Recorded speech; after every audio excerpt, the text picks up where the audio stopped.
Bonjour à tous. Alors aujourd'hui, je vais vous parler de Jakob Trachtenberg. C'est un mathématicien russo-allemand qui a été déporté dans les camps pendant la Seconde Guerre mondiale et pendant ce temps-là, il a mis au point un système de calcul ultra rapide que je vais vous présenter là. Alors là, c'est la multiplication par 11, on va dire rien de révolutionnaire, mais ça va être le début d'une série parce qu'après, vous allez voir, on va faire par 12 et on fera par des multiplications très rapides en ligne, par 5, par 6, par 7, par 8, voilà. Tout ce qu'on peut faire très vite. Alors, je vais trouver donc un livre qui justement résume tout ça, qui est en anglais. Donc ici, c'est le Trachtenberg Speed System. J'ai mis la couverture à gauche. Et aujourd'hui, donc, on va parler de la multiplication par 11. Alors, j'ai fait une petite capture et on va détailler ça. Ça se passe donc en 3 étapes. Et vous allez voir, c'est très simple et on peut multiplier par 11 des nombres qui ont 20, 30, 40 chiffres quasiment instantanément.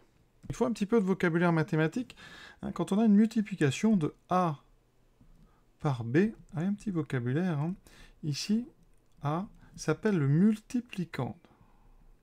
Multiplicand. Et en anglais, ici, vous voyez, on en parle multiplicand, et c'est donc le nombre qui est à gauche quand on a un produit, et le nombre de droite, c'est le multiplicateur. Voilà. Vous avez aussi, quand on a une division, le dividende et le diviseur. Alors, donc on va dire ça en anglais, on va traduire. Alors on nous dit le dernier nombre de notre multiplicand, donc ici 39 456, il est mis donc en dessous, et il consistera, ça sera le dernier chiffre de droite de notre réponse. Donc ici, 6, ça c'est notre première étape. On garde le 6. On sait que de toute façon, quand on multiplie un nombre par 11, le chiffre des unités ne change pas. Ça, c'est une règle très simple.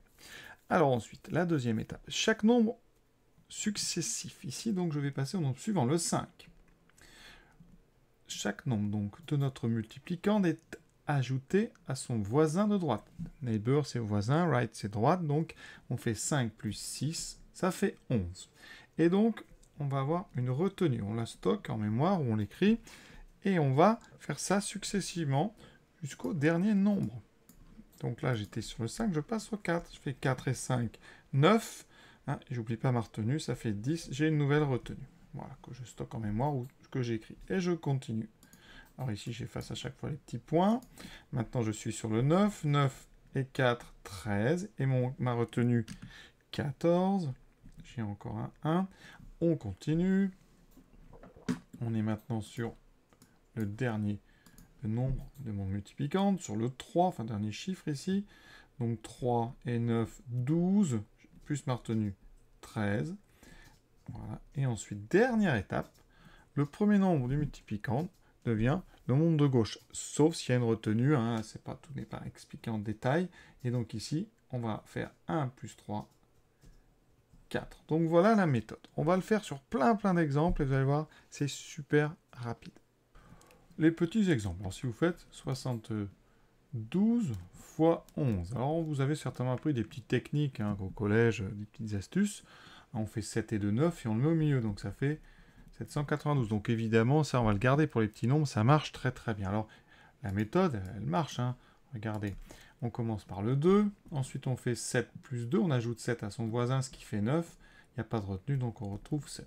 Voilà, ça marche très bien. Alors l'avantage de cette méthode de Trachtenberg, c'est qu'elle marche pour des plus grands nombres. Si je fais 327 fois 11, j'ai donc un nombre qui finit par 7, 7 et 2, 9, 3 et 2, 5, 3. Vous voyez, c'est très rapide. Alors quand il n'y a pas de retenue, c'est encore plus rapide.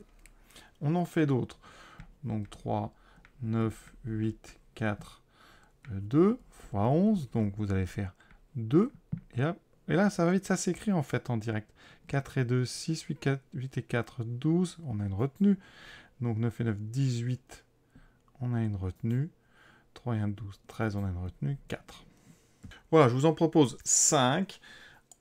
Vous essayez de les faire, bien sûr. Vous pouvez vous chronométrer. Vous allez voir que c'est très rapide. Ici, on est parti. Donc 9, 17, 17, on retient 1, 9. Ici, 4, 7, 5, 3, 1. Vous voyez, quand il n'y a pas de retenue, c'est ultra rapide. 5, 3, 1, 4, 7, 6, 5, 3. 2, 8, 10, on a une retenue. 8, 5, 2. le dernier, 4, 5, 3, 5, 10. On retient 17, on retient. On a terminé. Alors maintenant, les explications. Tout vient du fait que 11, c'est égal à 10 plus 1. Alors, ici, faisons par exemple 3, 7, 4, 6, 2, 1 fois 11. Si je devais le décomposer 11 en 10 plus 1, mais qu'est-ce que j'ai ici? J'aurais donc 10 fois 37, 46, 21. 10 fois, donc je rajoute un 0, plus une fois, donc je l'écris dessous, mais décalé. Donc 3, 7, 4, 6, 2, 1. Et vous voyez bien que quand je vais faire cette addition de fois 10 plus 1, mais qu'est-ce qui se passe? À chaque fois ici, j'ai donc là un 0 avec le premier nombre de droite. Donc le premier chiffre de droite, il ne bouge pas puisqu'il y a un 0 qui est au-dessus. Et après, à chaque fois, qu'est-ce qu'on a? Eh bien, vous avez ici, à chaque fois, l'ajout du nombre suivant par son voisin de droite. Ici, 2 plus 1, 3, 8, 10. On a cette fameuse retenue ici. Voilà. Et à chaque fois, hop, ici, on a donc 4 120 831. Avec la méthode, ça donne ceci. 1, 3, 8, 10. D'accord? 12, 11, 4. Voilà, alors c'est plus rapide parce que en fait on n'écrit pas l'addition et donc on tient compte en fait de cette petite remarque. La petite astuce de collège, quand on vous dit que 56 fois 11, ben on prend le 5,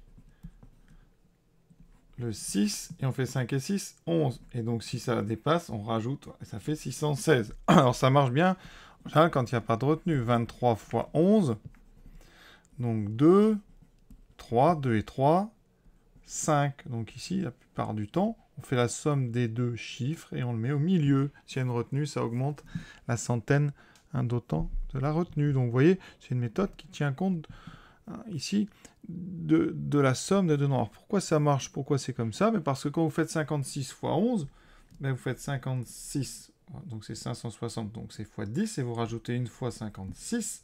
Donc le dernier chiffre, lui, évidemment, n'a pas bougé, donc c'est pour ça qu'on va le conserver. Ensuite, vous allez avoir à faire 6 plus 5. Donc si ça ne dépasse pas 10, enfin 9, ben vous le laissez direct. S'il y a une retenue, ça augmentera la centaine. Donc quand on fait 32 fois 11, eh bien on se dit donc le 2 n'a pas bougé. La somme du 3 et de 2, c'est un 5. Et donc comme il n'y a pas de retenue, voilà. Et c'est la même méthode, d'accord? Sauf qu'ici, il n'y a finalement qu'une seule étape, c'est de calculer la somme des deux chiffres. Voilà. Une explication un peu plus formelle. Donc on va prendre un nombre à 3 chiffres.